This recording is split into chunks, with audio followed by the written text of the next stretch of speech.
streaming. Connecting. Hmm.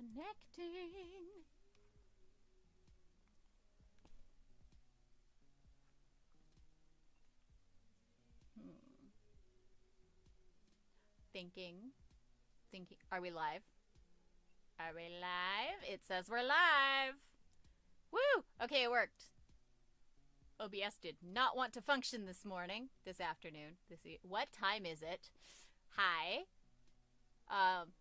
Yeah, OBS was not functioning, but now it is. So, it works. So we're going to continue to date Robert. Because Robert is hilarious. And I just finished updating my video description for this episode, and I'm rather amused with it. Okay. Ooh.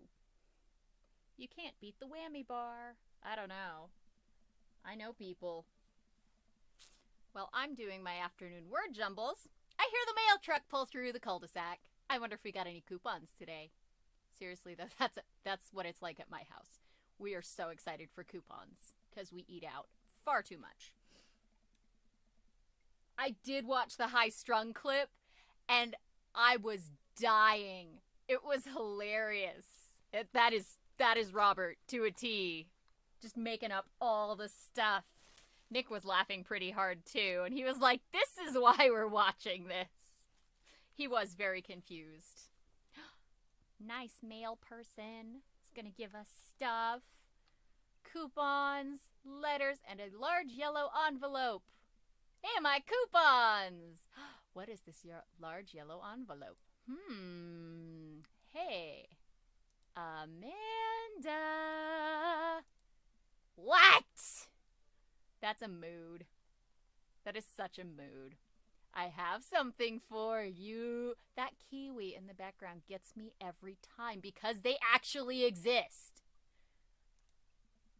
I'm kind of busy right now. Can you come back later? Okay, just thought you'd want this big old envelope we got from HIA. That sounds like a health insurance company or something. Aha! Her room is so cool. Yeah, definitely a photography student. Look at those strings. When I worked with teenagers for a little bit, and there was one girl that was her thing, was photography, and she would do that. We did an exhibition for the girls for all this cool stuff that they did. It was fun. Nope. The unicorn statue I am less surprised by. I'm surprised by the kiwi. If you're busy, I can come back later. Father, please! She has a plant. I wonder if it's a succulent. She's gonna tear it open with her teeth. Actually, so since the last time I got to this part of the game, I have realized that tearing open those orange envelopes with your teeth does not work because they're padded with bubble crap inside. And it's kind of hard to tear bubble wrap with your teeth. That was an interesting discovery. We get those envelopes at my work, and they have, like, weird soap-making supplies inside. And it's really hard to get those things open without your teeth. So I imagine with your teeth is rather impressive. If it's just a manila envelope with, like, no bubble wrap, then yeah, you could totally do it. It's probably bad for your teeth. Only maybe. Let's see, the letter, and the dream school, and the suspense, and no. It's okay if you didn't. I got in! Oh! I got in! Yay! She made it! Congrats, sweetie! That's amazing! Didn't she not make it last time? I don't remember. She made it to one, but not the other. I'm so proud of you! Looking at the letter again. Oh my gosh, I really can't believe I got in! Well, yeah, 'cause you're smart. You're a great student, you nailed that interview, and your photography is incredible. She has a lava lamp. I want a lava lamp. She does have strong jaws. Look at that strong jaw. There's an adorable gap in her front teeth, too. She's just stinking cute. And she has good taste. Look at that lava lamp. That is good taste right there. Wait, Dad, I know this one's really expensive, and it's so far away. Well, yeah, but you can make it work. It'll be tough, but we're gonna make it work. Hey, what did I just say? Really? Of course. Yay, more panda hugs. Thanks, Dad. Okay, sweetie, we're celebrating tonight. Dinner, your choice, wherever you want. Wherever? Yep. Food truck burritos. No, seriously, Nick will go for food truck food all the time. He almost went to Cup Up today because we were right next to it. But teriyaki sounded better. I don't know, the foil wrapped burritos, though. You could have chosen anywhere in Maple Bay. Cost was not a determining factor. Please, Dad, you know I'm a simple gal. Just give me a Rita with a view. I can't say I'm mad. Gonna sit on the grass and watch ships sail lazily through the bay. And the dorms are right near a bunch of cafes, and there are all these galleries nearby, and there's a discount if you bring your student ID, and... Amanda, slow down. You're gonna choke on your burrito. I know, I'm just excited. Did I mention that students get their own studio space once they're seniors? And we get all the professional photo editing software for free? That explains why it's such an expensive school. Yes, mustard on a burrito is definitely an abomination. That's terrible. I thought I taught her to chew with her mouth closed. Nope. Nope, doesn't matter. When you're excited, all the rules go out the window with food. I wonder who my roommate's gonna be. You take a survey online and they match you with someone with a similar major and interests. I bet we're gonna be best friends. It's gonna be another...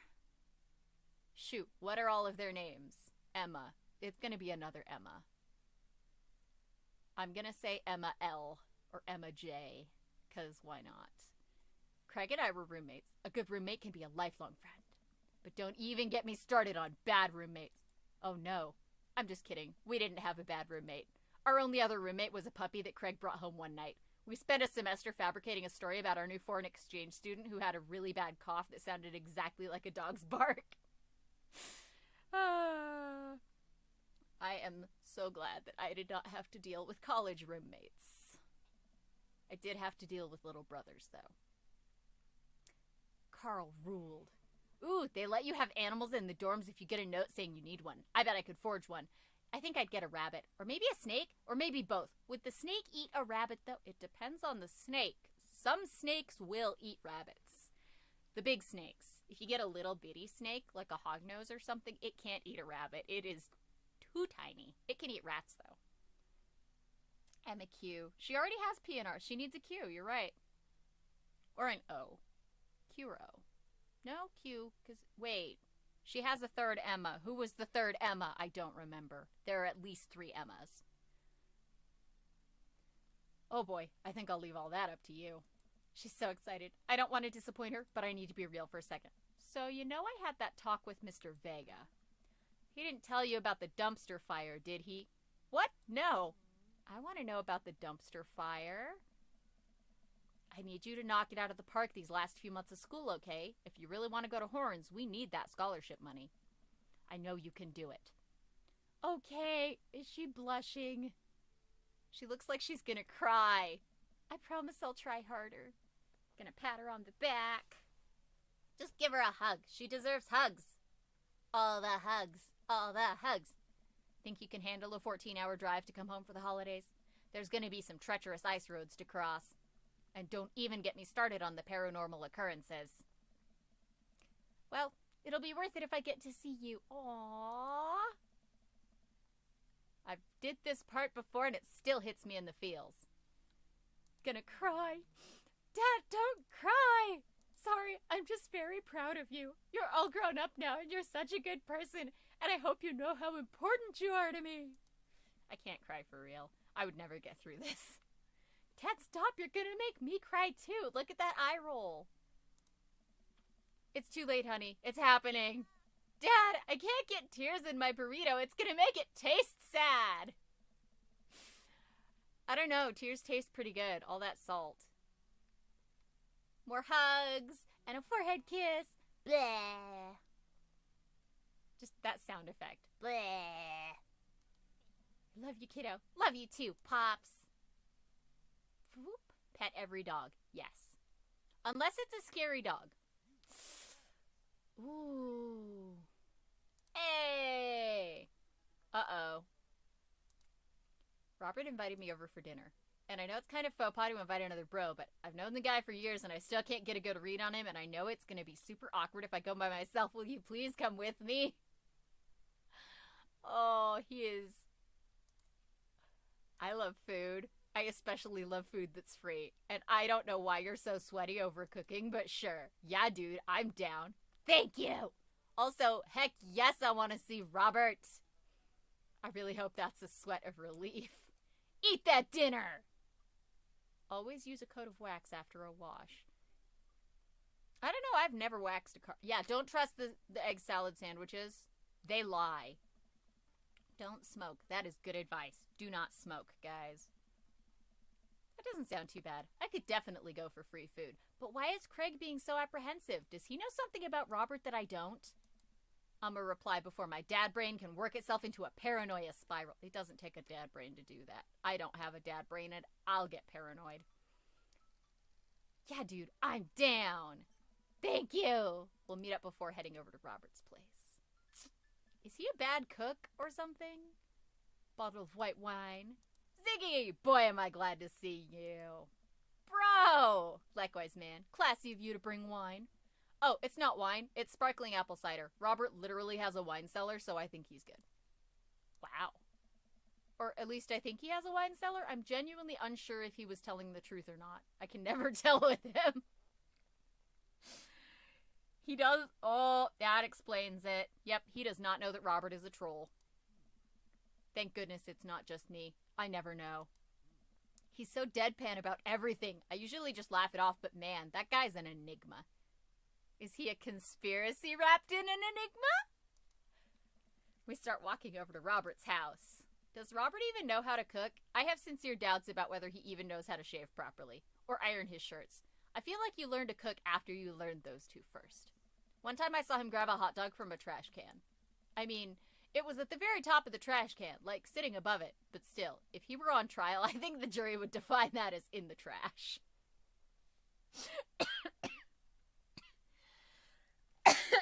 Don't mind me while I choke on my spit. This is what happens when I try to breathe while I'm laughing. In his defense, I've definitely considered grabbing food from the top of the trash before. Well, yeah, I think we've all considered it, but the difference is that Robert actually did it. I bet you he was drunk. True, maybe he's the enlightened one. Maybe we're holding ourselves back. Yep, that's a college bro situation right there. We arrive at Robert's house and ring the doorbell, but the doorbell won't chime. Must be broken. Craig knocks on the door a few times. Since when does Robert have a dog? I don't know. That's weird. I can hear Robert just inside. 1 second! Just watch. He's getting pants on. This is uncharted territory, Ziggy. What if he's the one making barking noises and there is no dog? Don't say that. We're not even inside yet. Finally, the door opens. Robert looks a little surprised to see me. Ziggy, didn't know you'd be tagging along. Did Craig not tell Robert I was coming? Come on, Craig. I can leave if there's not... No, it's fine. Come on in. Yeah, you better let me come in. You're gonna be my boyfriend. We enter Robert's living room, which is surprisingly really nice. Super messy, but still nice. Yeah, look at those windows. I like those big open windows, especially if they have curtains. So you can... He has a rock covered in succulents. What in the world? And there is a very messy bar that's not actually a bar. He has boomerangs. Oh, look, track lights. My parents have those over their bookcase. Book wall. It's a book wall. He has a giant walking stick mounted in his room. I bet you that came from Damien. Make yourselves at home. We can still hear barking from the other room. I didn't know you have a dog, Robert. Oh yeah, that's Betsy. Have to put her up when guests are over. She'll calm down in a bit. What kind of dog is she? Pitbull. Rescued her from a dogfighting ring a few years back. She hates strangers. If I let her out right now, I would probably have to take you both to the ER. Ooh, I have new stuff. Ooh, I love side quests too. He does own 2 boomerangs. It's kind of weird. This is awesome. Why? I want to know where he got the boomerangs. I bet you he's gonna tell you that he got them in Australia from the Aborigines. He has vinyls on his wall too. Vinyls are fun. All right. Craig and I make eye contact. He raises an eyebrow at me. Oh, okay. Anyways, dinner should be ready in a minute. Hope you guys like ossobuco. What is ossobuco? Presumably going to the kitchen, he leaves the room. Craig leads in and whispers, "Was the dogfighting thing real or was he kidding?" I don't know. What's ossobuco? I don't know. Did he make up that word? Until I have ossobuco in front of me, we can only assume so. We sit in silence for a second, taking in Robert's living room. Look at that ew, sweaty gym sock. Ooh. It sounds very foreign. But foreign does not mean bad. I've had some very interesting foreign foods that are tasty. Are we about to get sawed? No. Nah, usually you wake up in those situations. We voluntarily walked into this one. Robert finally walks into the room carrying 3 paper plates of steaming food like a waiter. Aw, that's adorable. I don't have a dining table. Don't trust them, so we're eating here. Also, I don't have real people plates. Hope that's okay. Aw! That's kind of adorable. It shouldn't be. Cut veal shanks braised with vegetables. Ooh. That is fancy food. Hey, look, he sets plates in front of us on the coffee table. I still can't tell what it is. Looks like meat. Yeah, veal looks a little weird. Maybe. Lots of sauce. I can make out some vegetables. I think that might be rice, but it could also be pasta. Guess there's only one way to find out. I take a bite. Oh my gosh. I take another bite. The medley of flavors in this dish is amazing. The meat is so tender, and the risotto, I think that's what it is so creamy. Ooh, I love risotto. Now I'm hungry, and I just had a crepe. Robert, this is really incredible. You cooked this? I fished it out of a dumpster behind a restaurant. Or at least I think it was a restaurant. Can you believe people just throw this stuff away? I almost gag. I'm kidding. I look over at Craig, who looks wary but still has his mouth full. He gives Robert a thumbs up. Glad you like it. Where did you learn how to cook like this? Worked at a restaurant in Spain for a hot sec. Is he messing with us? I decide to play along. You lived in Spain? After I dropped out of college, I went backpacking through Europe, crashing on couches, sleeping in hostels, wherever. Totally broke. Worked a couple of odd jobs wherever I could to scrape together some cash. That actually sounds like something he would do for real. Yeah. I'm not surprised, because look at that bod. That is not a dad bod. That is a sexy bod. One night, I'm eating dinner at this little restaurant just outside of Madrid. I go to pay and realize I spent the last of my money on booze the night before. You would. I'm in the middle of ditching when the manager catches me and puts me to work in the kitchen. Long story short, they ended up liking me so much they offered me a job. Why not, right? Started living with some distant relatives on my ma's side. Over the course of 2 years, I worked my way up from busboy to sous chef. Learned a lot. That is quite the... We're waiting for the punchline. What night watchman did he swindle to get back to the States? Who did he con in a game of poker in the back room of a speakeasy for safe passage in the crew quarters of a cargo ship? Oh, this is great. Anyway, I still love to cook. I don't know what's real anymore, but this food's so good, I kinda don't care. I bet he watches cooking shows. He would totally watch cooking shows. It's amazing. It really is. To be totally honest, I wasn't exactly expecting gourmet cooking here. Especially not served on paper plates. I don't care about presentation. If the food is good, it should speak for itself. Yes! Thank you. If the food is good, it also doesn't need seasoning. Hello, Citrus! Welcome, welcome. We're having a nice date night tonight with Craig, my best bro, and Robert, soon-to-be best boyfriend. This ossobuco is screaming for itself. Apparently. And paper plates are just as good as regular plates if you double them up. That is true. That is very true. Paper plates do work very well. Hey, is it bad if I ask for seconds? Help yourself, but save room for dessert. I made lemonberry savarin. Why is he such a fancy cook? This is so weird.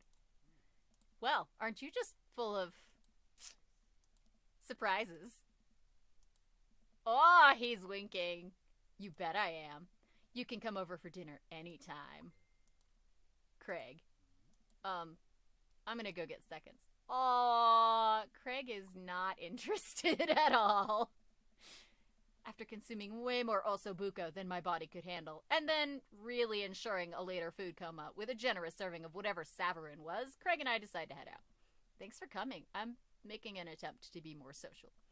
Well, we're always happy to stop by if you want company, especially if there's osobuco involved. Yep. Oh man, the tension in that room. I do have dads. Look at all those dads. I'm kind of tempted to hang out with Craig again. But I want to go out with Robert instead. I'm going to win him away from Craig, dang it. We are going to win him over. Practice makes permanent. No, it doesn't. It just makes better. You can't beat the whammy bar. Why does it keep saying that? I had a lot of fun with Robert the last time we hung out. Yeah, I broke a window! But I'm beginning to wonder if he's dodging me. I've tried messaging him a few times, and Dadbook says he hasn't even read them. Haven't even seen him come out of his house, actually. Ooh. Yeah, that is not a statue. That is a My Little Pony. That's what that unicorn is in the background. That is a My Little Pony. Ooh. You know what? I don't know if these parts are new. Honestly, I have the, fancy edition. Obsession does make it better. I have the what is it? The dadliest version. I have the cool dad version rather than the regular version. So this is the better version, apparently. Because side stories! I love side quests. Also, I just realized that this cactus looks like an eggplant. Or a pickle. It looks like a pickle! Why does everything remind me of food now? And those are definitely board games, I can tell you that much. I worked at a board game store. Those are board games. And that looks like a cassette player. But that's definitely not a statue. That's a My Little Pony from way back when. I'm gonna send him one last message. This will produce the same results. No, it won't. Hey, man. Don't know where you've been, but we should grab a drink soon. Yeah, 'cause I miss you. I walk away from my computer because at this point, I know he's not messaging me back anytime soon. I linger in the kitchen. I'm all caught up on work. The house is relatively clean. Maybe I should do something nice for Amanda. I'll bake her favorite pie! Pie is so fun. I like making pie. Yep, is it the dadliest catch? It might be. We'll have to find out. I root through the pantry and pull out all the ingredients. This is an old family recipe I used to make with my grandmother when I was a kid. I lost the actual recipe card a long time ago, but I think I'll be able to remember how to bake it. I start mixing the ingredients together for the crust until I get a nice dough. I have never made crust before. That would be an adventure. Oh, it's cherry pie. It's a piece of cake. Pie? It's a piece of pie. Yes, you want to multitask when you are making pie. I'm making a pie. Oh man, I can never remember what temperature you're supposed to set the oven at. I'm pretty sure it's 375, but I could be wrong. It's probably 350. The Dad Rector's cut. There we go. Dadliest catch is who we're going to wind up with at the end. Ahaha. Because all the puns. There are so many plants in this house. How do they keep them alive? I thought they both sucked at keeping plants alive. Apparently I have a green thumb. Who am I kidding? I'm never wrong when it comes to this pie. My special twist on my grandma's recipe includes a secret ingredient that not even Amanda knows about. Is it NyQuil? It really makes the cherries extra flavorful. Why can't I remember what the secret ingredient is? Almond extract. Oh, it's almond extract. Duh. You do not put salt in a pie when it's a fruit pie. Oops, too much. Way too much. I'm sure it's fine. Baking is an art, and some of the most beautiful art is made from mistakes. It's gonna be an almond cherry pie now. Yeah, there's a lot of succulents. That's true. High humidity, they do live right up against the ocean. I finally get the pie in the oven. How long am I supposed to leave it in there? 50 minutes? I'll just wing it. She's gonna be so excited. That kid loves a good pie. I'm gonna burn the house down! Never just wing it when it comes to how long you cook it or what temperature at. I have a seat at the kitchen table and do word jumbles until Amanda comes home. I can hear the door slam open. That is bad news, bears. Yo, Pops, what smells like pie in here? Oh, that's a good news. Slamming of the door then. Baking is chemistry, but you still have to know the right temperature. It's pie, sweetie. She's gonna dart over to the oven and look inside. Yes! Hey, it's not done. Be patient. What's your angle here? What? Pies are an objective-based confection. What are you trying to get out of me? I've been leading a double life. I have terrible news for you. I'm actually a pro skateboarder and aspiring astronaut and bank robber. The lifestyle is calling me back and I must go. One last job. You know how it is. This pie was the only way I knew how to tell you.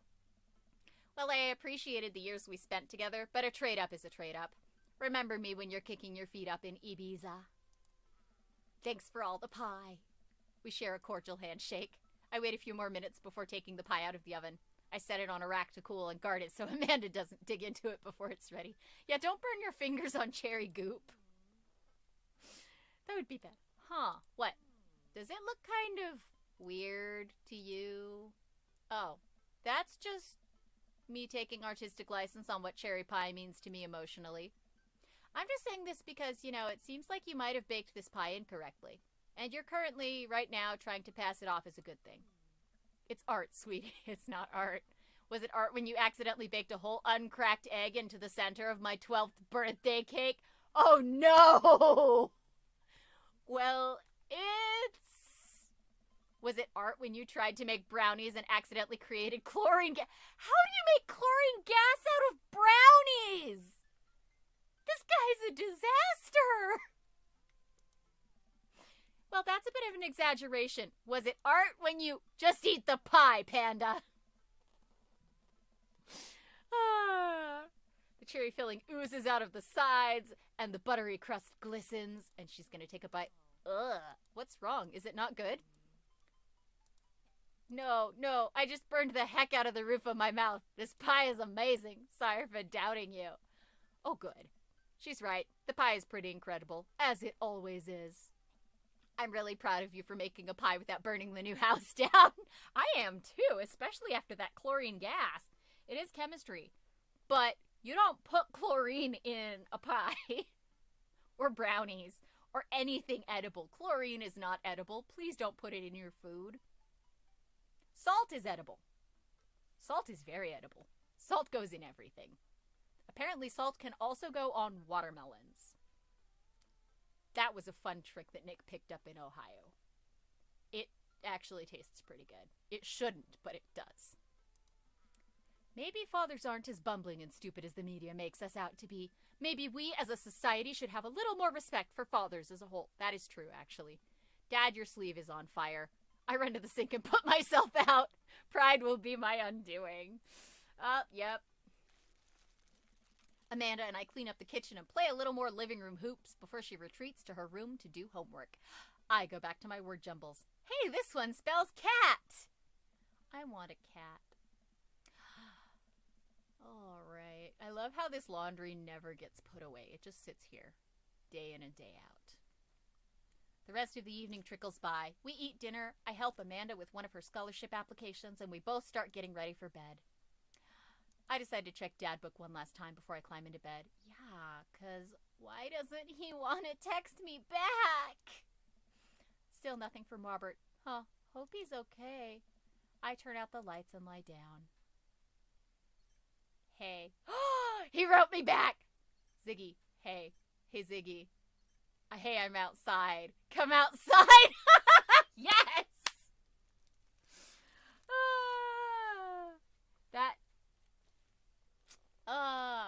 is this? I was just on the verge of falling asleep. I climb out of bed and try to identify the source of the dinging. My computer screen illuminates the dark room. I walk over to it, ready to turn it off when I notice what's happening on screen. Date time.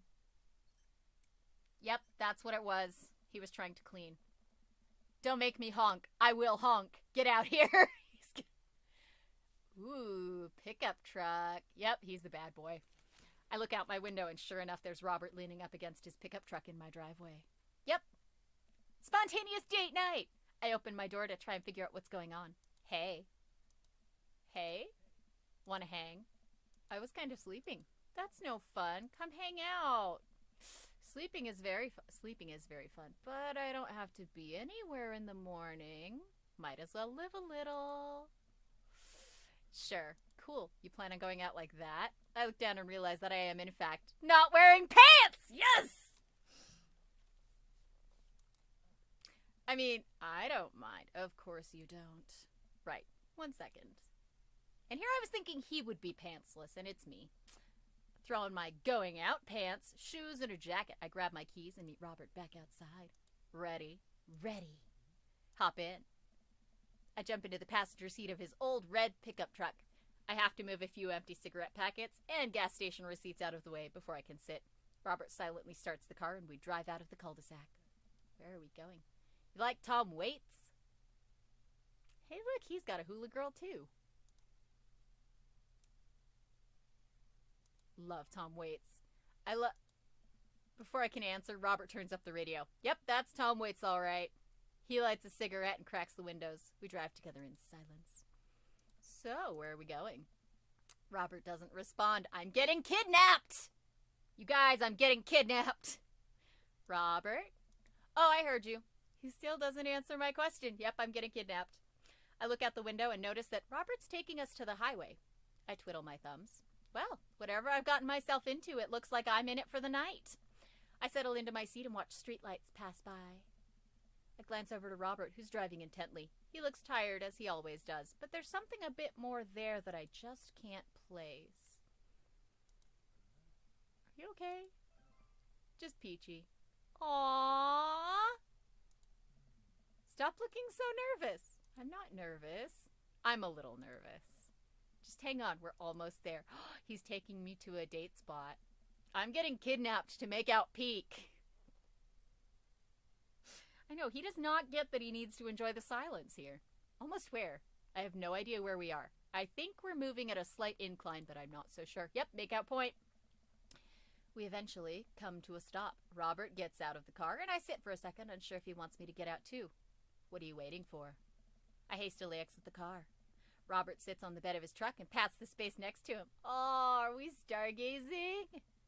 Oh, that's a really nice view. Look, there's a church in the background. I bet that's where the cemetery is, too. I sit down and take in the view. We're on a hill overlooking the city skyline. Yep. Bay. Ooh, lighthouse. I wonder when I get to go visit that. The cool night air rustles some trees near us as lights blink in the distance. Off to the side, I can see an entrance to a dense forest. Ooh, spooky. Man, it's also gorgeous. This is where I come to... What?!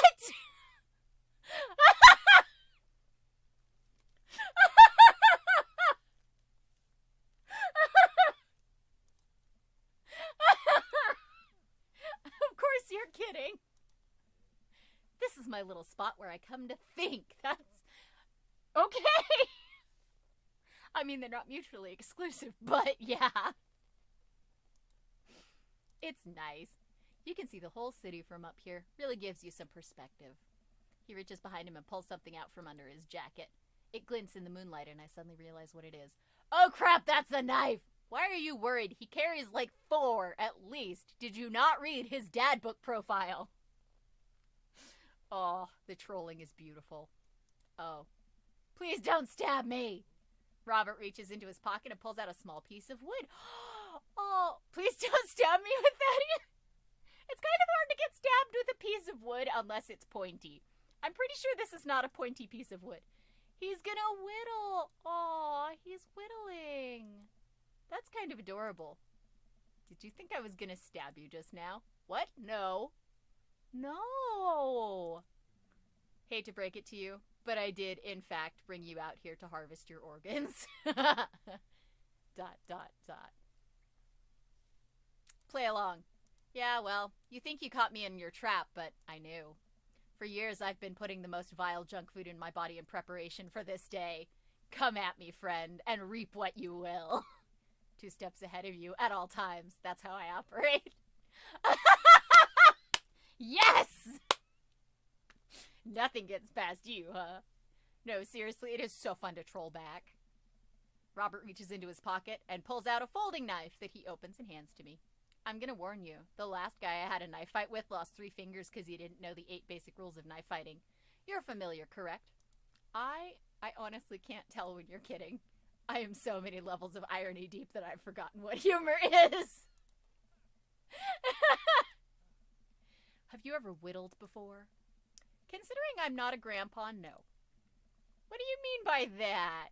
Well, I just thought that you would have to have a block of wood shipped to you along with your first Social Security check. Ziggy, I'll have you know that whittling is a time-honored tradition enjoyed by both young and old alike. That you're dismissing it before you've even tried it speaks volumes about your character.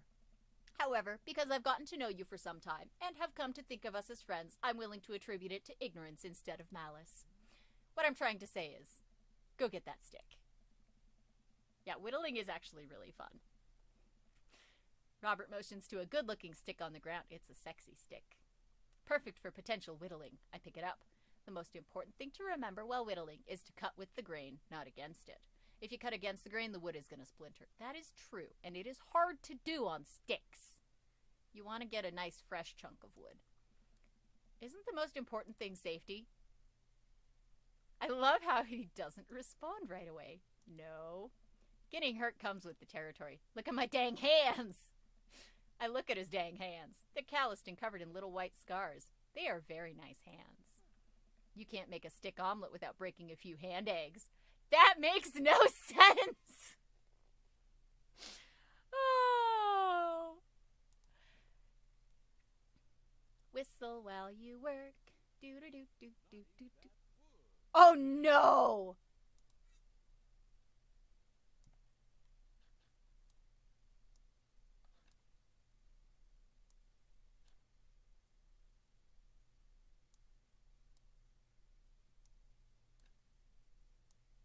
Am I making a toothpick? I am all about this toothpick, y'all. Carving a toothpick. This would be so much easier if it was not in a video game, I'm just saying. Real carving is not this difficult.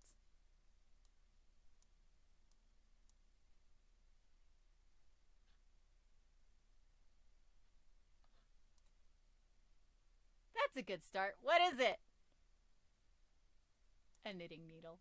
But only one? I made a useless knitting needle. Time for another.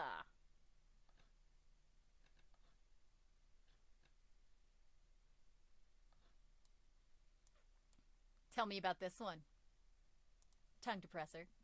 I should put that in my first aid kit. Never know when you might need one. Aww. He took my crappy carving. That's sweet.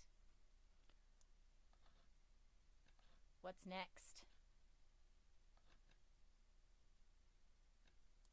It's a toothpick! It's working. I think you could take me in a fight. Probably. Ooh, he's flirting. You made a tough guy accessory. I made a friend once? You can make a friend with this? I want to make a friend.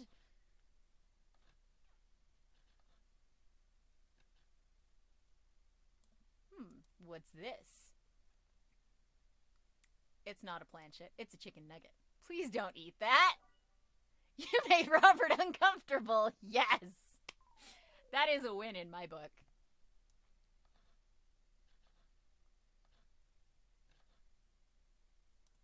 What is that supposed to be? It's you. You really captured my likeness. I'm impressed. You made Robert, I guess.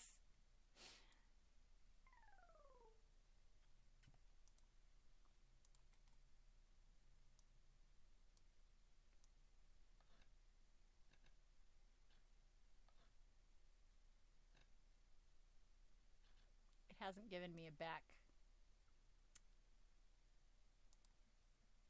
It's a stick.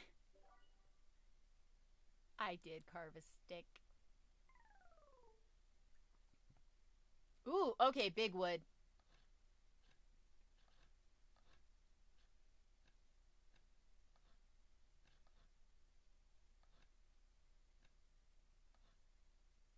It's a duck!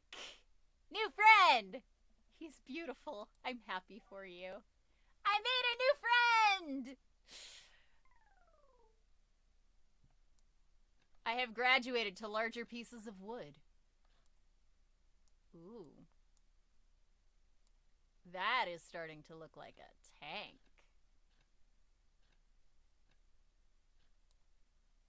Whoa. Beautiful handiwork. What do you call it? Sir Horsington the Brave. A brave and noble name for a brave and noble creature. Beautiful gift for Amanda. That's actually really good. He is very quickly getting good at this. Da da da da! Yeah, it's true. Don't give the police probable cause to pull you over. Yay! We sit in silence for a while, carving our pieces of wood. I think I'm getting the hang of this. It's actually kind of relaxing. I glance over to see what Robert's working on. He's carving a smaller wooden knife. Ugh! While I'm distracted, the knife slices into my thumb. Blood gushes all over my little wooden carving. Robert's lost in carving and doesn't notice me bleeding everywhere. Robert, I'm dying. I'm bleeding to death. Jeez, how much stuff does this guy keep in there? And pulls out a red bandana. Aww, he wraps it around my thumb. Hold tight. He hops off the truck, and I can hear him rummaging around in his car. He comes back a moment later with a well-stocked first aid kit. Good on you, Robert. He carefully wipes all the blood off my hand and swipes a bit of antiseptic onto the cut. With surprising gentleness, he places a bit of gauze on the wound and wraps it all up. You okay? Yeah, I'm good. He hands me what's left of the tube of antiseptic. Make sure to keep that cut clean. It's oddly touching and a little sexy? Yes, it's very sexy. I guess I'm a real whittler now. That you are. Be careful, though. They're attracted to the smell of blood. Wait, what? What's attracted to the smell of blood? Cryptids. Tons of them out here, you know. Cryptids? Like Mothman and stuff?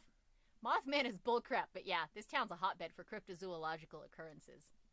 You're joking. Oh, how I wish I were. I'm a skeptic myself, or at least I thought I was. There are these things in the woods that we can't possibly comprehend. I think about my entire time in this city. Aside from the occasional stray coyote, I don't think it's too bad. You ever heard of the Dover Ghost? Isn't Dover in Massachusetts? Are we in Massachusetts? I don't think so. Well, let me tell you a story. I was out in the woods here on a weekend camping trip with Betsy. You don't know Betsy, but she's a big pup. Pitbull, real intimidating. I feel safe around her. First night goes without incident. I get some solitude. Betsy gets to pee wherever she wants. All good stuff. Tsuchinoko gonna get ya.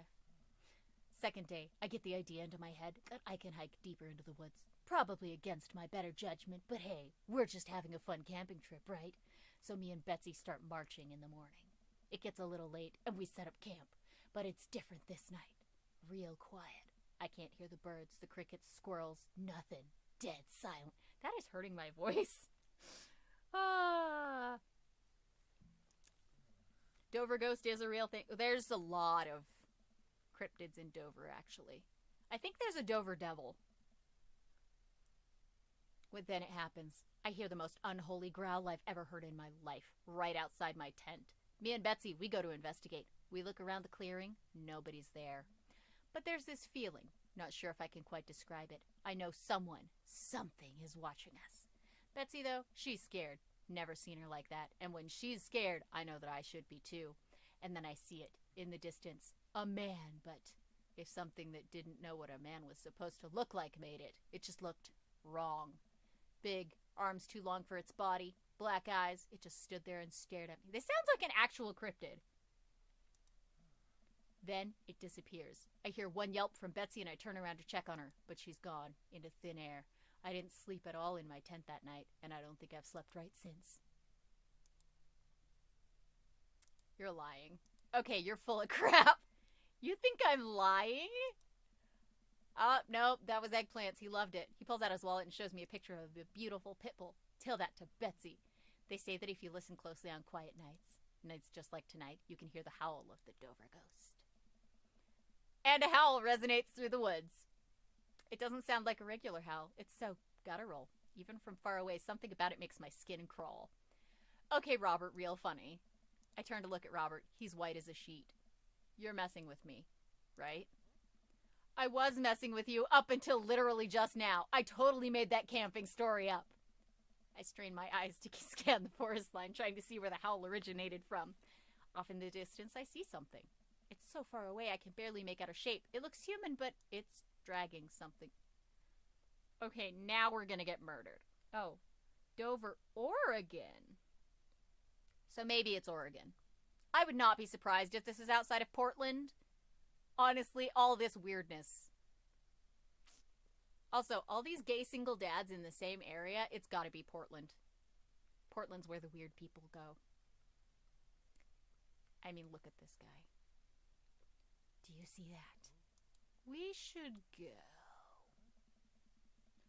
Robert and I slowly back away and get into the truck. He turns off his headlights and we make a slow crawl away back onto the road. I'm too scared to look back. What was that? The Dover ghost, I guess. I chuckle nervously. This time he doesn't seem like he's messing with me. Or maybe someone illegally dumping garbage on a wildlife preserve. Yeah, that's the story we'll tell ourselves. I love that he's, like, actually scared. We sit in silence for a little while longer, the fear of whatever that was slowly subsiding as we get closer to the city. Thanks for coming out. This was fun. I'm sorry I haven't been in touch. I've just been in a way lately. I had to get out of the house. Had to be around somebody. You doing okay, man? Aw, he's not okay. Look at that face. Been doing a lot of thinking. He takes a long drag. As I get older, I feel more and more that I'm just drowning in this sea of regret. I was so busy chasing after these things that I thought would make me happy that I didn't think about anyone else. All I cared about was myself. I didn't even think. Yep, here's where the feels come in. I'm gonna wait for him to finish his thought, but he just stares at the road. Maybe I'm just built like this. Or maybe I do it to myself. Maybe it's my own choice that I'm as unhappy as I am. I try to think of something to say. I remember all of the times in my life when I've been sad, and there's a great many of them, but there was always a light at the end of the tunnel. Something I held on to that kept me going. But there's something so resigned about the way Robert's talking. It must have taken a lot for you to want to tell somebody this. You're a mysterious guy, Robert. You don't have to be. Do you ever wish you were a better father? I think about it for a second. All the time.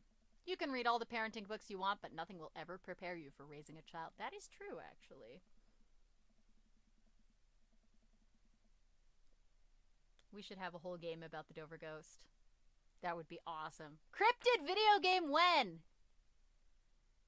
There's so much stuff I regret or wish that I could have done better, but I don't have the answers. I don't know if anyone does. Nobody does. Trust me. That is what every parent ever has told me, is you don't have all the answers. And nothing prepares you for raising a child, because each child is different. It's funny, I look at you and your relationship with your daughter, and it seems perfect. It isn't. At least you're there for her. Aww. Are you the dad that doesn't have custody? I stare out the window at the blur of passing trees. I just hope I'm a better father to my kid than my dad was to me. What did your dad do? It's more about what he didn't do. He was quiet, stoic. Don't think he ever once told me that he loved me. He cared more about his work than he ever did about me or my mom. That's tragic! Oh, this is gonna make me cry again. Do you hate him? No, I used to, but after I became a parent, I just kind of feel bad for him. He missed out on my whole childhood. Oh, my leg's going to sleep. Yep.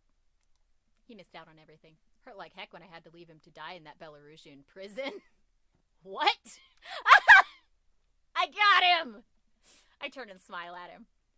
No, he's retired in Florida with my mom. We go there every Christmas. We both break out into laughter. Look at all those eggplants.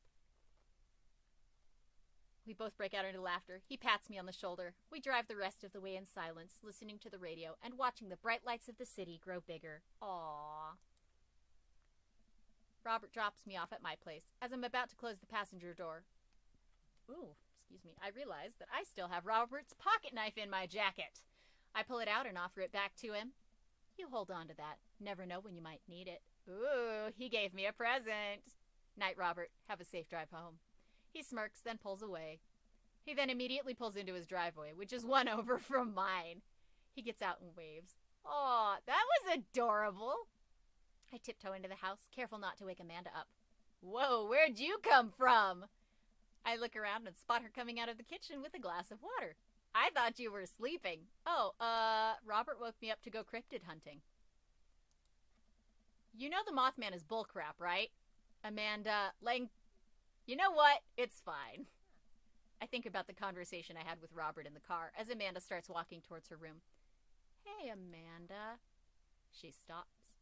I love you. It's weird when you say it outright and sincerely like that, but I love you too. Night. Aw, that was so wholesome. I chuckle to myself, then finally decide to go to bed. Yeah, at like 2 in the morning. I can save bookmarks to my desktop. Ooh, recliner. Dad joke. Little paranoia. No whiskey this time. Tom waits! Knife. I made a friend. You missed it, Nick. Oh. I made a friend. Get by you for a second. Yep, escape. Always try to make others around you happy. That is a good... He is not the bad boy dad. He is the knife dad. The knife dad? Because he's always carrying knives. He has like 4 on his person according to his dad book. And I think I'm going to get a drink because it's been a long chat. I'm just about ready to pack it in. After a few bites of ice cream from the freezer, I turn off all the lights and walk down the hall to my room. I wonder if Amanda's still awake. That kid needs some sleep. As I pass her room, I can hear, oh no, she's crying! No! It's this part. No, don't cry. You gonna try and handle it differently this time? Yes. How will I handle it differently? Not right now. She sniffles. I'm opening the door. Yep, dark. Crying, knees hugged to her body. Everybody says hi, Nick. Hello, everybody. Hi, Dr. Nick. Is everything okay? I don't want to talk about it. I do. No, nothing happened. Go away. All right, I'll leave you be. Oh, poor baby. I have no idea what has her so upset. She seemed totally normal. It's that boy. I also get the feeling that if I tried to do anything else, it would only have made her more upset. True.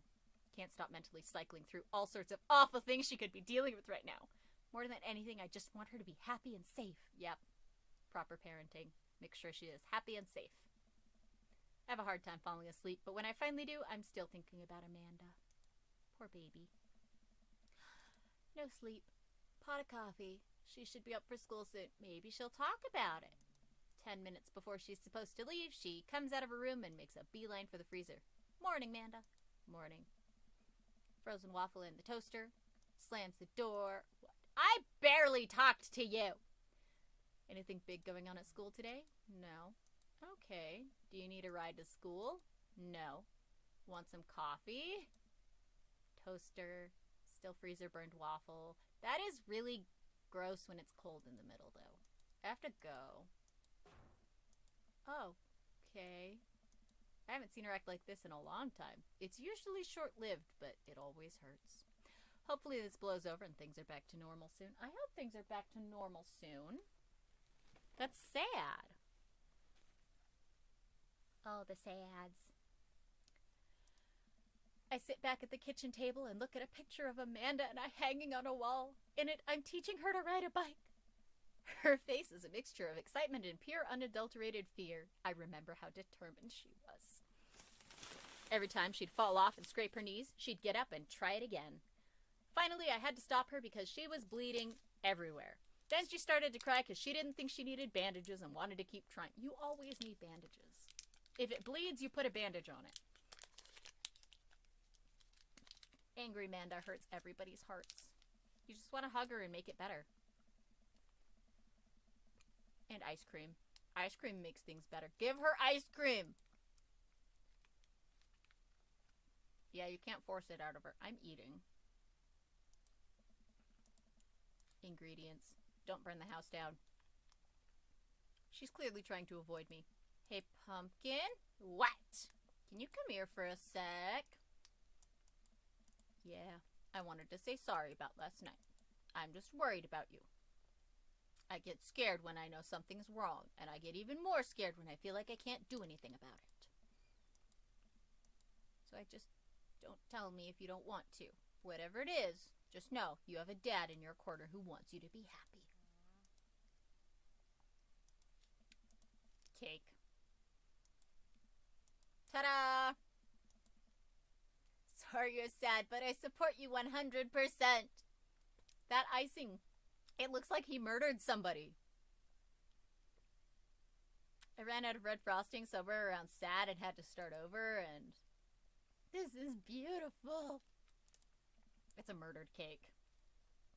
It's a strawberry death cake. Yay, hugs! So it's really stupid. This whole thing. I know I've been really weird lately, and there's just... I don't even know how to explain it. I feel like I might have to make you a chart. I'm listening. Do you want me to take notes? I guess I should start from the top. So, you know how Emma R's been going to that fancy art school in California, right? Ben is going to. The other one? I guess you're not technically wrong. It's good to have fallbacks like that one. I was gonna say puked in Dead Gotham Beyond, but that was Amanda. I've been feeling like she's drifting away, you know? That happens. She's been spending a lot more time with Grace and Emma P. I just thought it was all in my head for a while, but then I found out from Rosie M that both of the Emmas, Grace and Noah, all went to a party at Mackenzie F's on the same night they all told me they were busy studying for the Calc AB final. Ooh. Bad friends. I have a crush on Noah, and that's a thing. Whoa, I had no idea. I definitely didn't know that, okay? You're a bad liar. So are you. I learned from... Anyway, so the only person I told about the crush was Emma R, and she promised not to tell anybody. I didn't confront them about the party thing because I didn't want to start drama, so I just kept quiet and keep going about my business. That was a long sentence. And then one day I invite everybody out to get nachos at the mall, and after not texting me back for like 2 hours, even though none of them ever put their phones down for more than 60 seconds, they all say they're busy, like, simultaneously. So I tell them, never mind, I'll just eat nachos at home, right? But we were out of chips, and I really, really wanted nachos. Totally understandable. Yeah, it is understandable. So I go to the mall anyway. I get to the food court, and who do I see there but Grace, Emma P, Emma R, and Noah, all hanging out together and eating nachos. Without me. So rude. I realize that Noah has his arm around Emma R, which is kind of weird, right? But then they kiss. No. Yes, I know. So I storm over there, and I'm like, hey. And Grace drops a nacho on her shirt because of course she does. And Emma R just, like, glares at me. Grace, nothing is coming up. I don't know who that is. Did she poop the bed too? No, Dad. Please stick with me. Grace is the one nobody really likes. Or I guess that's me now. But anyway, nobody will say anything, and I'm just like, you guys suck. Which I realize is not the most eloquent thing to say, but I was very angry and really embarrassed, and I just wanted to get out of there. So I left. Without nachos, might I add, which only further contributed to this crappy day, and immediately drafted a super long text to the group chat asking them why they've been so weird. And I wrote another one to Emma R asking how long the Noah thing's been going on, and sorry, I know it's a lot. You still following? What did Emma R say? Ooh, okay, get a load of this. Emma R says, you know what? Let me just read it to you. That is the best way to, arduously long string of text messages. Can you believe that? I cannot believe that. Man, do I not understand what she's talking about. This is all beyond me, but I am trying my hardest to be supportive. Yeah, it's true. There's some stuff, and especially, she's one of those kids these days, kind of kids. I don't get it either. And I don't even have kids. They were dating in secret for like months.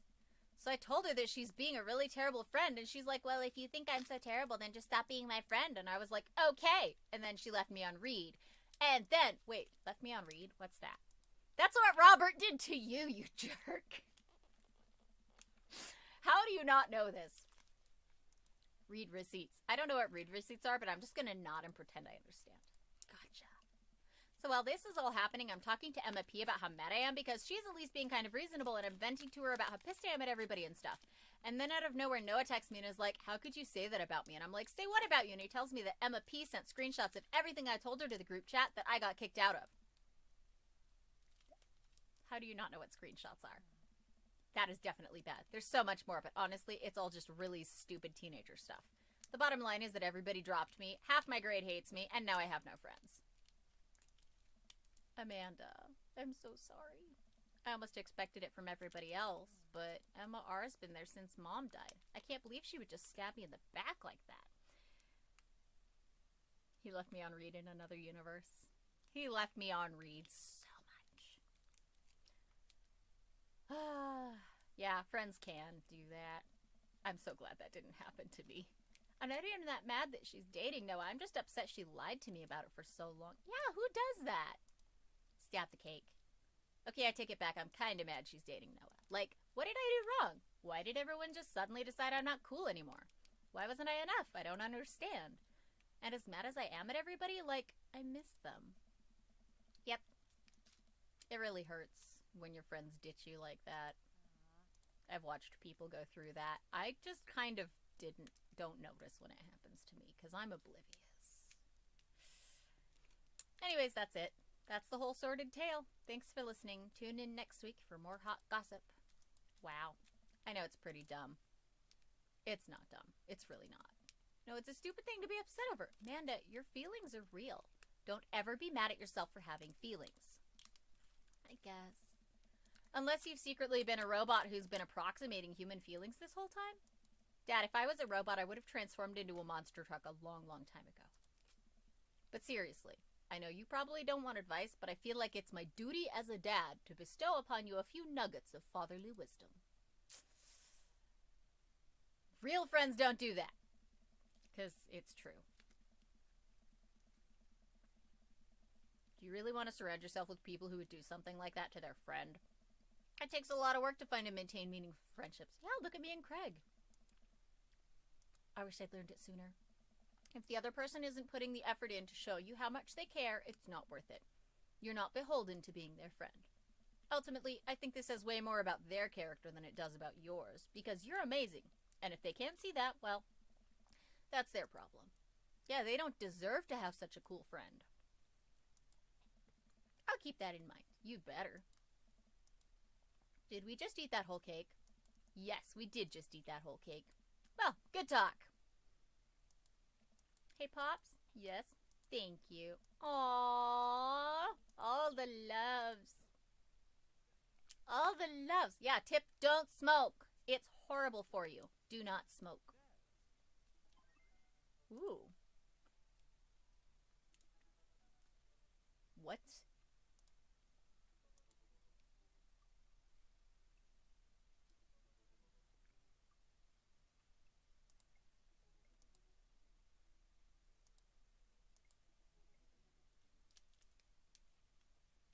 Okay, then.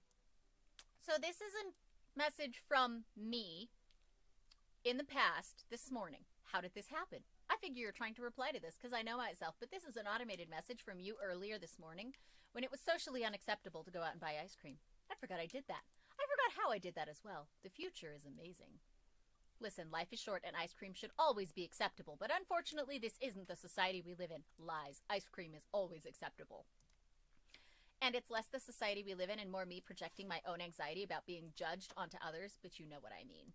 I messaged myself. By the time you're reading this, it is a certain time of day in which nobody will bat an eye at you for going out and buying ice cream. You know what to do.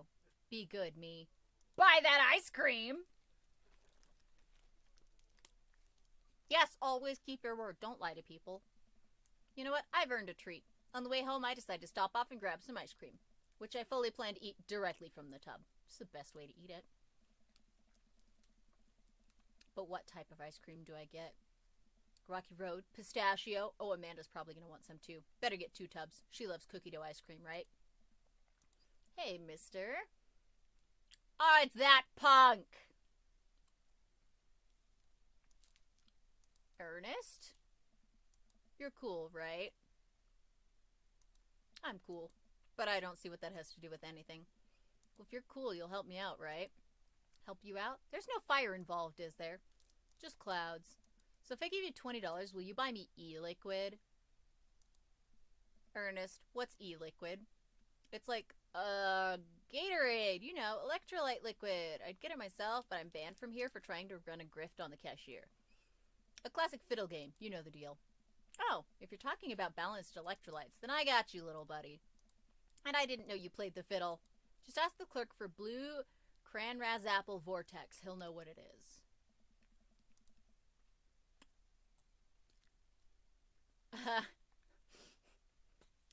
Alright, pistachio ice cream for myself. Good choice. Cookie dough for Amanda. Also a good choice. Also good together. I search around for some blue Crazen Void Starer, but I can't seem to find any. Say, where's your finest e-liquid? Behind the counter. You got an ID? First of all, my daughter is older than you. Second of all, I'm flattered. I switched shampoo recently. Is that taking some years off? Look, you need to be 21 to buy vape juice. Your hair doesn't look a day over 20. Look at that gorgeous, young-looking hair. Also, lipstick. Makes me look younger. Wait a minute. Are you just trying to butter me up to get me to buy more ice cream? Because it's working. Double wait a minute. So you're telling me the e-liquid is not a sports drink? It's for vaping. I better go give that kid a piece of my mind. I see. Okay, look, I'm gonna pretend that you didn't try to trick me into buying you the old Baphomet's cough syrup. Yeah, don't vape.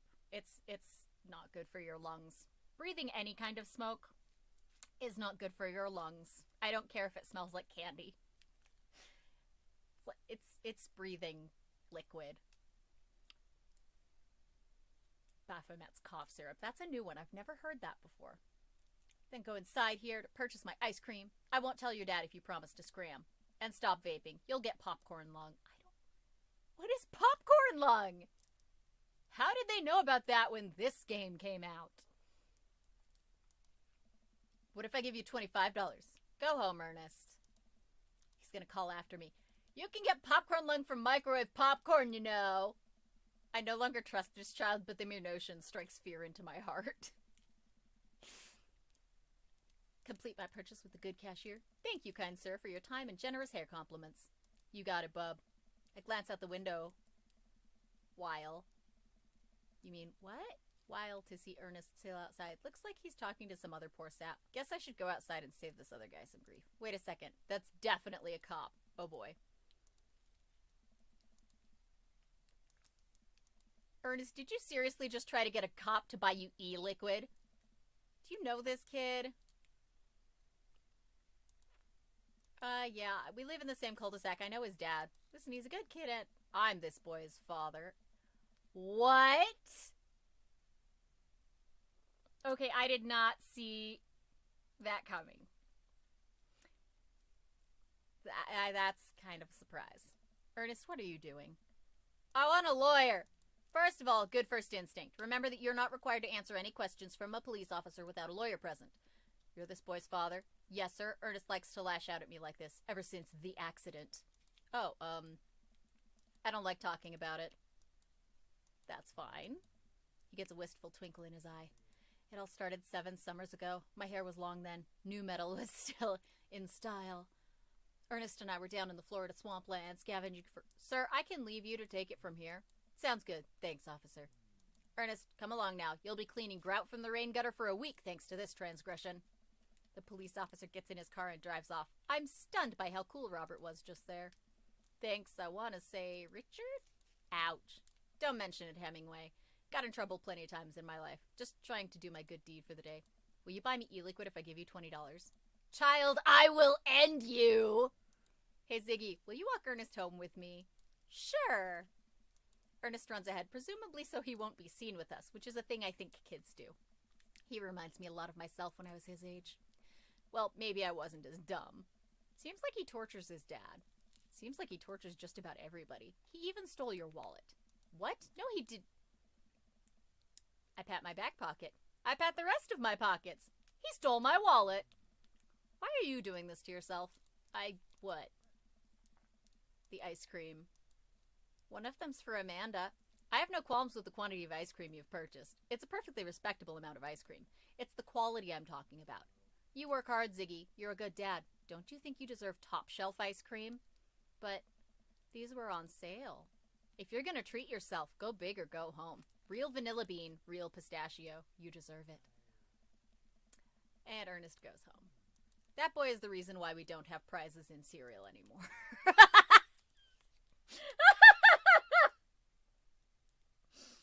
Yep. Catch you around, Ziggy. Aw, he got my wallet back. I stole it back. Oh. Keep it in your front pocket or use a chain like back in your ska days. Smell you later. See you, Robert. He knows about my ska band. Go inside ready to spend the rest of the night with 2 tubs of ice cream and also Amanda. If you're parking uphill, be sure to turn your tires toward the street. It's true. Do I have dads? Oh.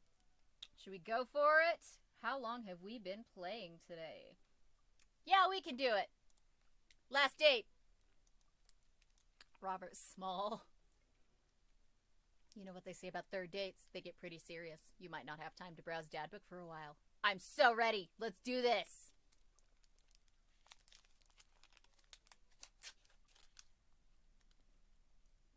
Best dad tip, don't smoke.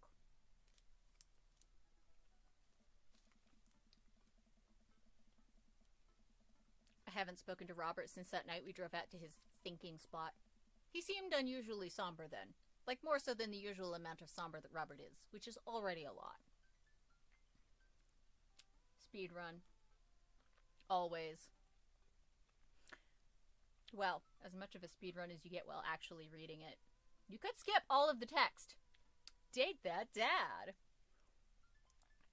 Robert is very somber. I've been thinking about him and hope he's doing okay, but I've been a little reluctant to reach out to him. Ziggy. Hey, Ziggy. Guess who's getting their drink on tonight? Oh! There he is. I'm getting really loud. Yes, it's you. Also me, but mostly you. Yeah, dude.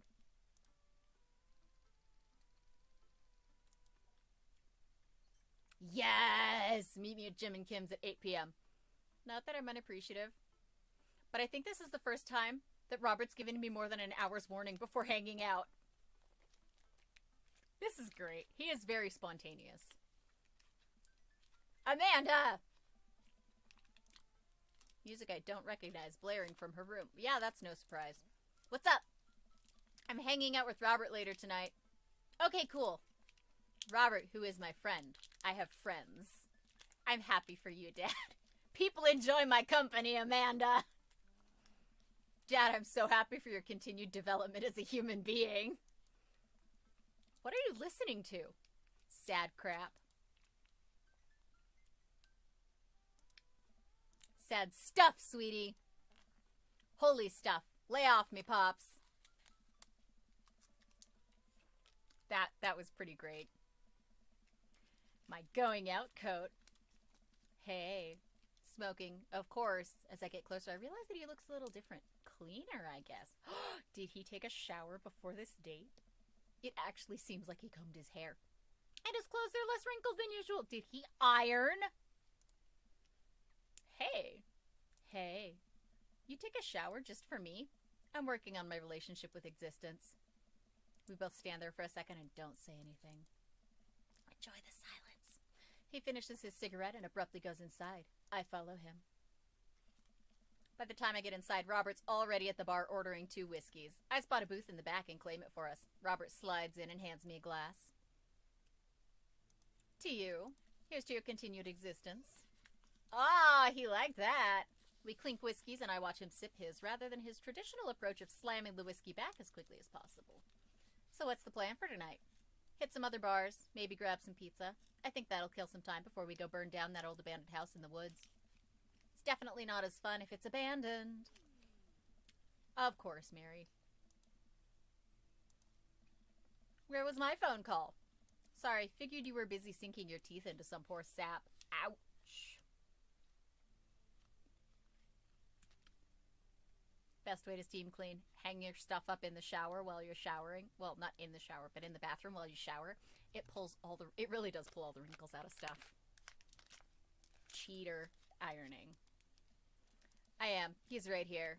I look around the booth to see a guy sitting across from her. He waves meekly. You replacing me with the new kid? Mary, I could never replace you, whether I wanted to or not. Ouch! She leaves her booth and slides in next to Robert. The guy she was sitting with looks mildly relieved. She eyes Robert's clean-pressed clothes up and down, suspiciously. What, you got a court date coming up? I think he cleans up nicely. Oh. Seriously though, what's up with you? Oh, he didn't like that I complimented him?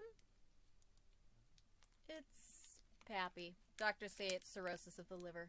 I told that old bag of bones to quit it with the sauce, but it's all he's ever known. Especially since Ma's gone. That's why I invited you out tonight. Just didn't want to be alone. Oh, come on. Ziggy, don't be a butthole. You know the one thing Robert doesn't joke around about is Pappy. Whoops. They're giving him 2 months. I gotta help him straighten out his affairs. Robert, I'm so sorry. Stare at the whiskey. I look at his life, then I look at mine, and I know history is just doomed to repeat itself. I'm just kidding. He's retired with his new girlfriend in Acapulco. They watch the sunset every night. Probably okay, then. Wait, aren't rabbits the ones who do that? Oh, sorry. Didn't realize you were an expert on witches. Rabbits are known for it, but no, all animals will do it. Please stop saying the word screw. Why? 'Cause it's childish. All the troll. All the troll. Robert finishes his drink and slides it away from him. He gets up out of the booth. Me and Ziggy are gonna hit the bricks. You coming with? Ooh, but the sad sap? This place is dead anyways. We hit the bar, exit the bar, and find the typical empty streets filled with a small crowd of people. At the front is a guy with a really deliberate attitude and bad posture. He carries a lantern that he shines up at his face for dramatic effect. What's going on? Looks like it's one of those walking ghost tours. They do that in this part of town all the time. I've always wanted to do one of those. You know all of the stories are fake, right? Pretty much all my stories are fake. This is research. Yes, do it. He turns around when he notices that I'm not following him. Come on. We can't just crash it, can we? Don't be such a square, Ziggy.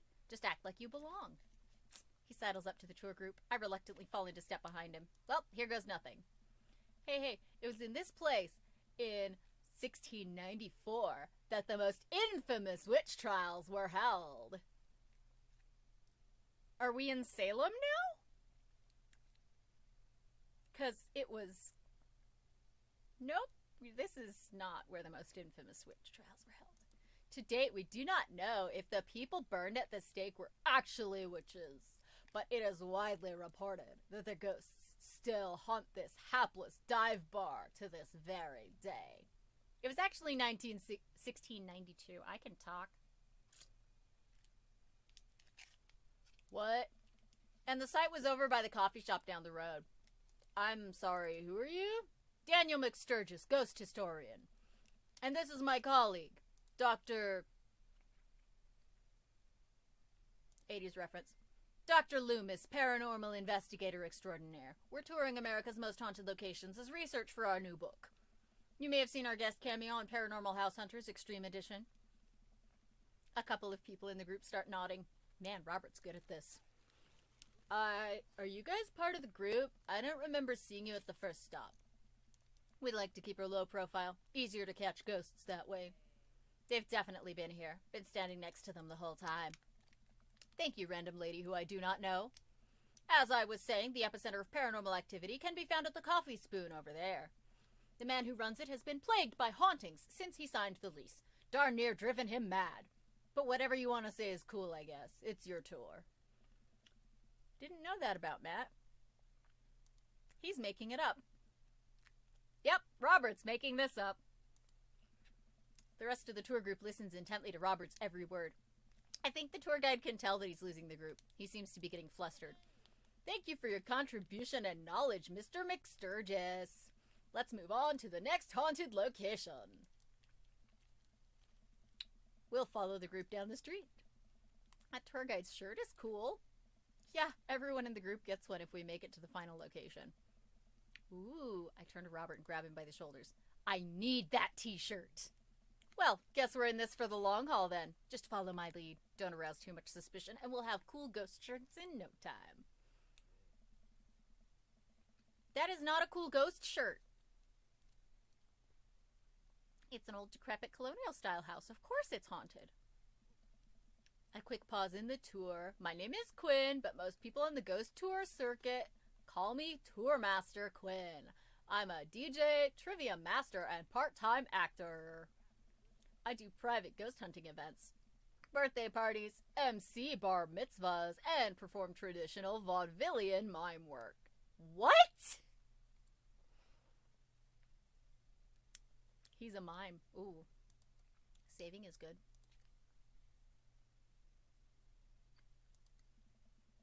Tour Master Quinn gives out headshots to all of us. His resume is on the back. Stage combat experience.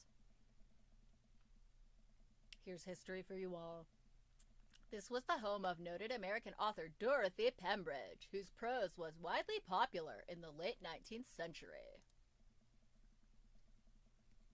It was in the attic of this very home where she wrote such classics as The Diaries of a Victorian Mistress, Lady Fitzwilliams's Courtship, and The Ghost of Sea Captain Reginald Berkeley. She unfortunately died of consumption shortly after the turn of the century, but several people have reported that on some nights you can see a light from the attic, where the ghost of Miss Pembridge continues work on her latest bestseller. But she can't sell it if she's dead. She needs a ghostwriter. She really needs a ghostwriter. I guess you could say that she was consumed by her work. Nobody's laughing. Did he just say he's so sad? That's what I heard. I am so sad. Actually, consumption is the popular cover-up. Little known fact is that it was a murder-suicide. I'm pretty sure she died of consumption. Sure. And we definitely didn't hire Stanley Kubrick to elaborately fake the moon landing. That's the watered-down, censored version they teach you in school. But if you can't handle the real story, I understand. It's not for the faint of heart. I think everyone would much rather hear what this world-renowned ghost historian has to say, right, everybody? They murmur in agreement. Of course they do. This is a topic we cover extensively in our book. Dr. Loomis, would you care to tell this story?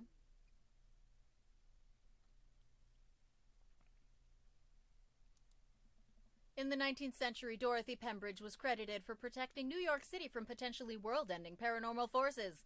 Despite her success, her ragtag group of ghost hunters were disbanded by government officials. However, after learning that the ghost of Vigo the Carpathian has taken interest in her son, her and her ghost-busting friends launched a mission to defeat the ghost and once again save New York City. Isn't that the plot to... Nope, it's not. That was the plot to Ghostbusters. And I would know because I am a Ghostbuster. That was beautiful. That was Ghostbusters 2 specifically, but that's great. I want to see this version. He's not going to... ooh, razzle dazzle. He's going to razzle dazzle. What an interesting story. Now, I just want everyone... I'm choking. I just want everyone to know that the next location is extremely terrifying. If anyone thinks they can't handle it, feel free to excuse yourselves. Alright, I'm bored. Ooh. Hey, kid. Fancy buying a gal a drink? He looks up at her and smiles. Only if the bar is haunted. Honey, I can show you the most haunted place in town. I think I could exorcise your demons, if that's what you're looking for. Don't write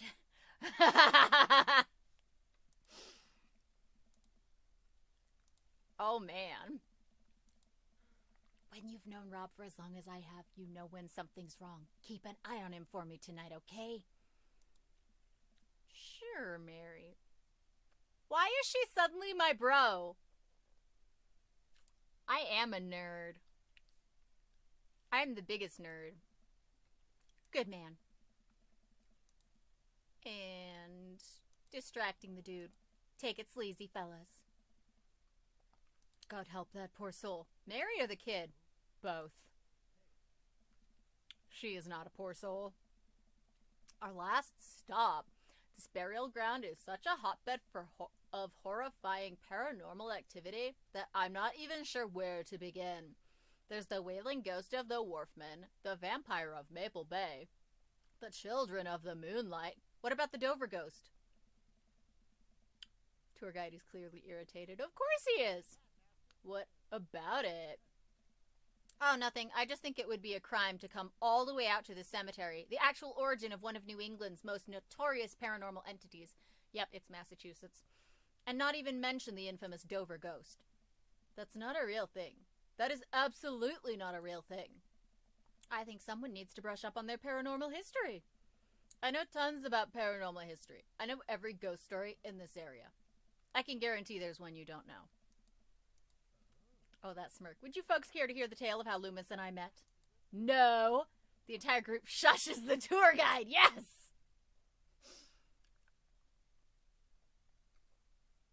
Lost Boys is a good movie. I skipped the violent ripping apart the teenagers scene, but the rest of it was really good. I cannot listen to Cry Little Sister without getting uncomfortable. Okay, fine. Tell a story. Gosh. Well, it was a dark and stormy night. I wasn't always a paranormal investigator. Way back when, I was just a...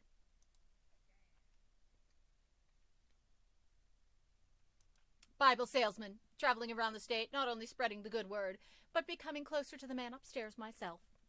I happened upon the quiet town of Maple Bay quite by accident, but little did I know that this city has a dark side. Now, about the same time, I was just starting out as an apprentice to a rather famous ghost hunter, who was an old family friend of mine. I carried the equipment, operated the EVP machine, all that. Wait, yes? Who was the famous ghost hunter? Well, I don't like to name drop, but Georgia Mathers. Georgia Mathers? She's a legend. You know her? Knew her. Amazing woman. Died mysteriously. Miss you, Georgie. Anyway, we were in Maple Bay investigating some reports of strange lights and sounds coming from the cemetery late at night. Now, we had been warned by the old crypt keeper that this place was highly dangerous, but Georgia was never one to shy away from an adventure. We camped out in the center of the cemetery for 3 nights straight. We endured your so-called wailing watchman. Wailing ghost of the Wharfman. Whatever. Your stupid vampire was just a teenager in a mask. But the Dover ghost, man, tell him, Loomis. So there I was, just walking back to my hotel after a long day of selling Bibles. Saving souls and selling Bibles. Also saving a couple Bibles. But never selling any souls, except my own. But that's another story.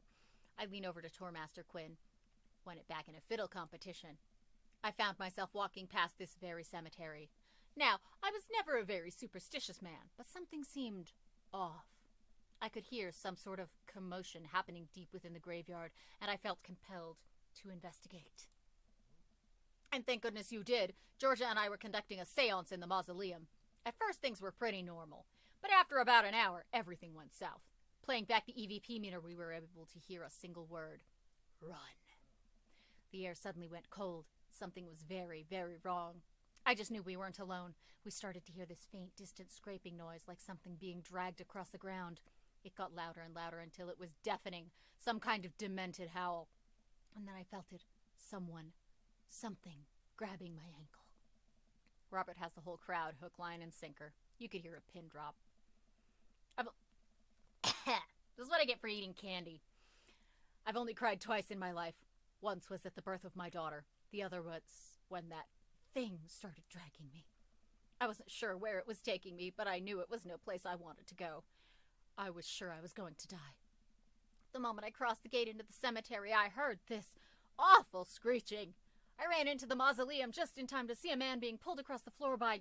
Gosh, to this day, the mere thought of it ties my stomach into knots. It looked like a man, but like... I glance at Robert.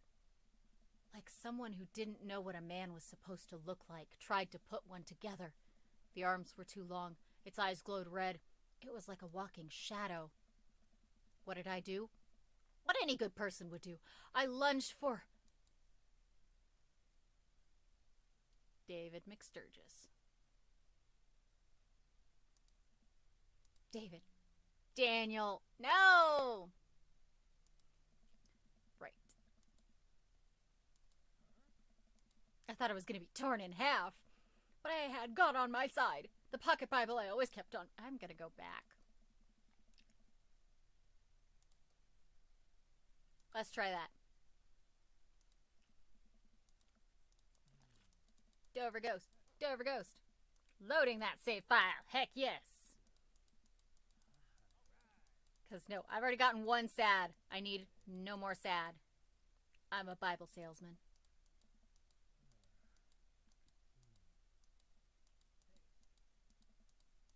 Georgia Mathers. Knew her. She's dead. Camping. The Wailing Watchman. Wailing Ghost of the Wharf Man. Whatever. And there's a Scooby-Doo reference. Selling Bibles. And I love that song. Devil Went Down to Georgia. Run.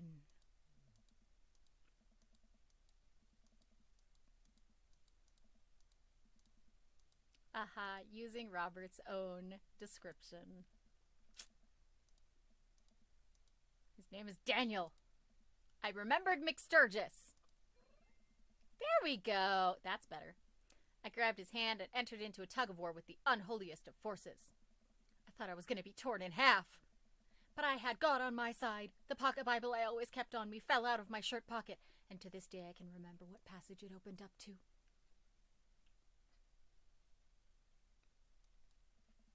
Blessed is he that readeth, and they that hear the words of this prophecy, and keep those things which are written therein, for the time is at hand. I have no idea where Robert pulled that verse from. Is that actually in? I'm going to have to look that up later. With a horrifying growl, the entity finally relented. Daniel and I collapsed onto the ground, exhausted. We were both covered in blood.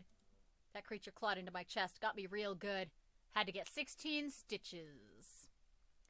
And he has a long, wicked scar across his pecs. Of course he does! And that's how I got this scar. I followed Georgia Mathers to the ends of the earth.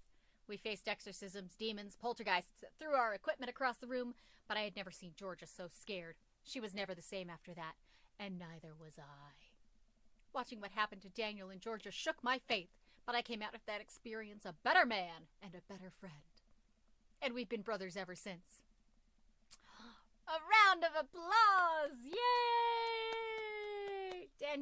Robert and I share an emotional hug. Oh, we're fellow con men now. I can smell the cologne on his neck. Wow, Robert does clean up good. Ooh, cologne. I find myself lingering a little too long on the hug.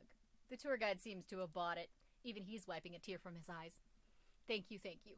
It's an honor to be able to share our story. Be sure to watch out for our book.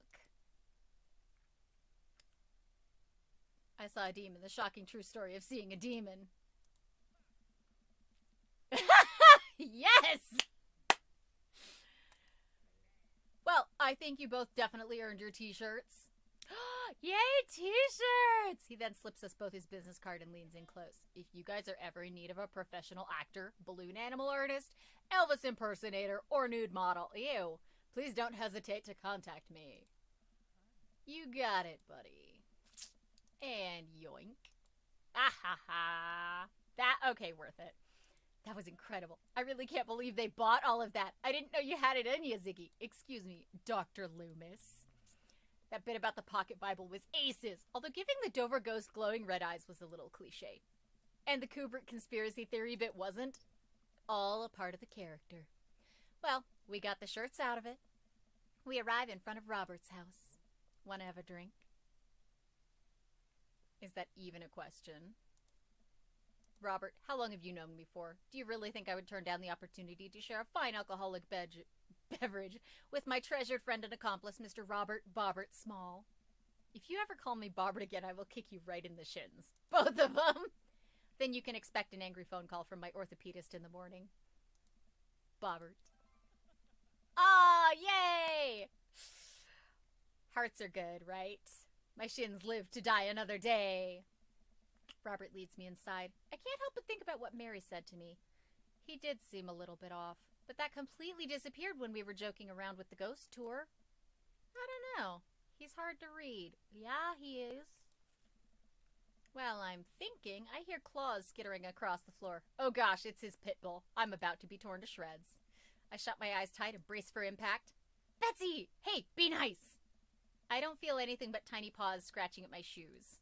I open my eyes. Betsy? Oh, she's so derpy!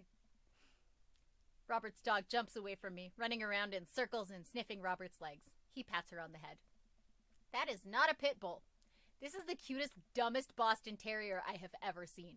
Betsy, you're not a pit bull? And you weren't taken by the Dover ghost? Betsy's made of tougher stuff than that. Ain't ya, girl?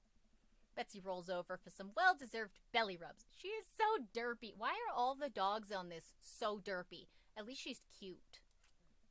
I just keep a picture of a large pit bull in my wallet in case of emergencies. Comedic emergencies. We make our way to Robert's living room. For a quiet man with arguably the oldest pickup truck that can be legally driven, his place is amazing. There are sleek modern appliances throughout the room with a big flat screen TV mounted on the wall. He's got a record player. He has shelves upon shelves of DVDs. Guess he wasn't lying about being really into cinema. Well, yeah.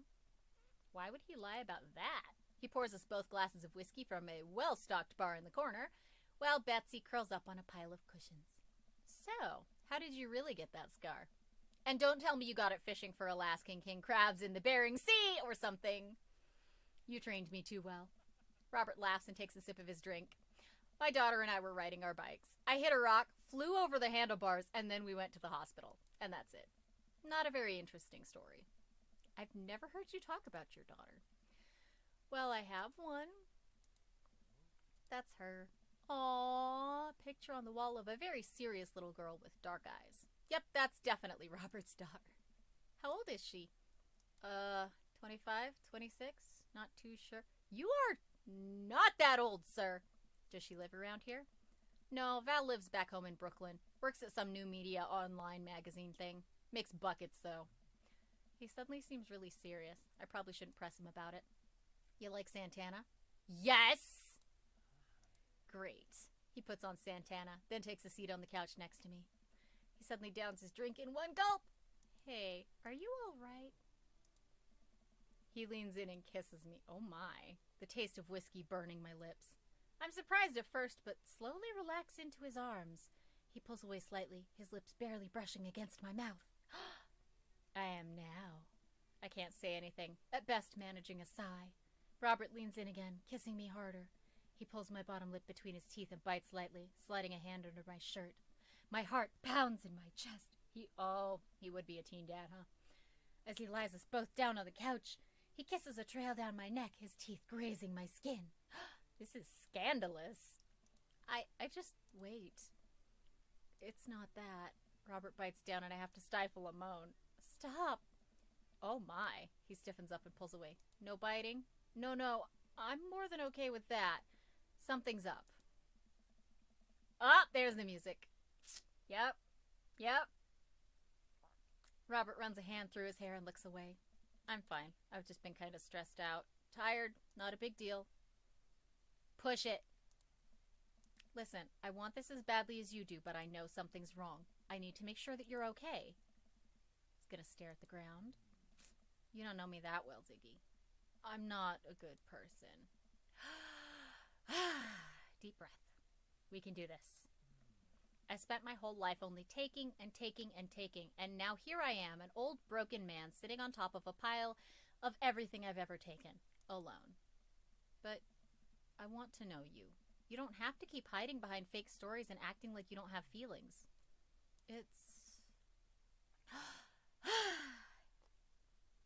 That wasn't as heavy a sigh as I intended. It's Val. She's visiting tomorrow. She wants to patch things up. Are you... I'm sorry, but is this a bit... No. When was the last time you saw her? 3, 4, I think. Months? Years? Jeez, Robert, what happened between you two? I don't want to talk about it. Yes, you do. You're gonna talk about your problems and we're gonna fix them. Gonna sit in silence, neither of us wanting to look at each other, both as unsure of what to do next. Fine. Things were already bad between us. I cared about her. I always did. Things just got in the way, and before I knew it, she was leaving for college, wanting nothing to do with me. Marilyn and I moved out here to settle down. We thought it would help to get away from all the distractions, all the money, the drinking, but temptation gets to you. I tried to be better, but I just couldn't. And then the accident. Changed everything. I think every day about how she must have died hating me. Oh. I never became the better man that she wanted me to be, the one she always saw in me. She was the last thread Val and I had connecting us together. I didn't know that when I lost my wife, I was going to lose my daughter too. Robert. I spent so much time chasing after things I thought were going to make me happy that I ruined my only real chance at happiness. Now my wife is dead and my daughter hates me. And then I convinced myself that this, he gestures vaguely in my direction, was going to make me happy. Why do I even try anymore? I'm so sorry. I know how hard it is to... No, you don't. How could you possibly know how this feels? 'Cause it happened to me too. You did everything right. Your daughter loves you. You're a good person. I was a terrible husband, and I'm an even worse father. I have no idea why she's even bothering to contact me now. I know I'm just going to screw it up like I always do. I'm broken. I shouldn't even go. He puts his head in his hands. Nothing is going to change until you do. Robert pauses. He looks at me. There are a lot of things in my life that I regret, that I wish I could take back or do over, and it hurts so much to know that I can't. But what I can do, and what you have the privilege of doing tomorrow morning, is to wake up and try to be a better person than you were the day before. Things aren't going to fix themselves tomorrow or the next day, and patching things up with Val isn't going to solve all of your problems either. But nothing is going to change if you don't. And you can't love anyone else until you stop hating yourself. Ooh. Yep, tough love right there. But it's true. And you're right. I don't know you that well, but you have the same capacity for good that we all have, and I know you can find it. Oh, he just needs somebody to believe in him. Val is giving you a chance. Don't waste it. But no buts! Robert, listen to me. It's gonna be okay. But what did I just say? I lean over and embrace Robert, pulling him in as tightly as I can. He buries his head into my shoulder, hugging me back. It's gonna be okay. I place a hand on the back of his head and stroke his hair. He shudders, then sobs, and I realize that he's crying. Aww. Thank you. We just stay there for a while, holding each other. We both eventually drift off to sleep. Aww.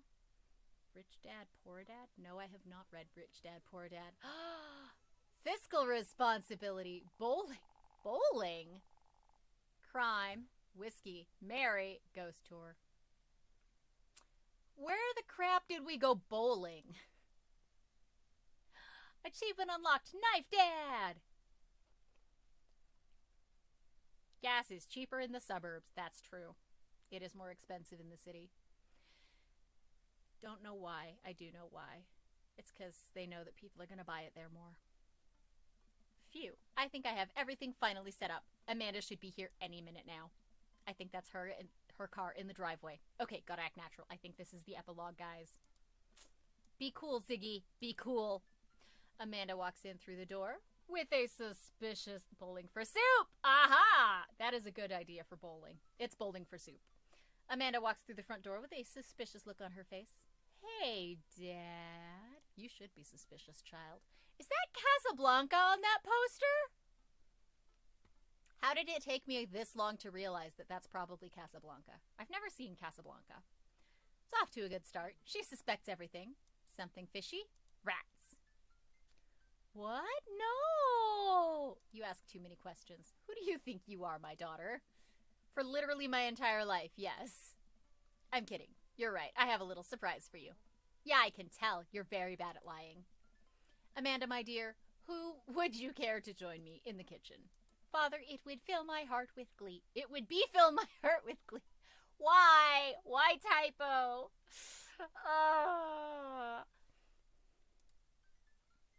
Language is the only thing I am good at. The English language that I speak all the time. And it's just the grammar and spelling bit. I lead Amanda over to the kitchen table where a present lies, covered under a tablecloth. It's nothing special, but I wanted to get you a little something. You graduated high school last week, and I know you told me not to make a big deal about it, but... Dad, you... Da-da-da-dun! No way! I figure you probably won't be able to get cable in the dorm, so I thought it might be nice to take a piece of home with you. A DVD box set of Long Haul Paranormal Ice Road Ghost Truckers. This is all 19 seasons. And bonus material, including commentary with actual ghosts featured on the show. Dad, I love this. Thank you. Big hugs. Big hugs. Big hugs. How did you not notice the grammar errors before? Actually, I probably wouldn't have noticed them either if I weren't reading them out loud. Reading them out loud makes a difference. You want to hang out with me in the backyard for a bit? Toss the old pigskin or something? Totally! She suspects nothing! All the sexy gay dads! You told me not to make a big deal, but you seem to have forgotten that my entire mission in life is to make a big deal out of your accomplishments. So consider this your graduation party. Surprise! Dad, everyone's here. Well, yeah, everyone wanted to come and support you.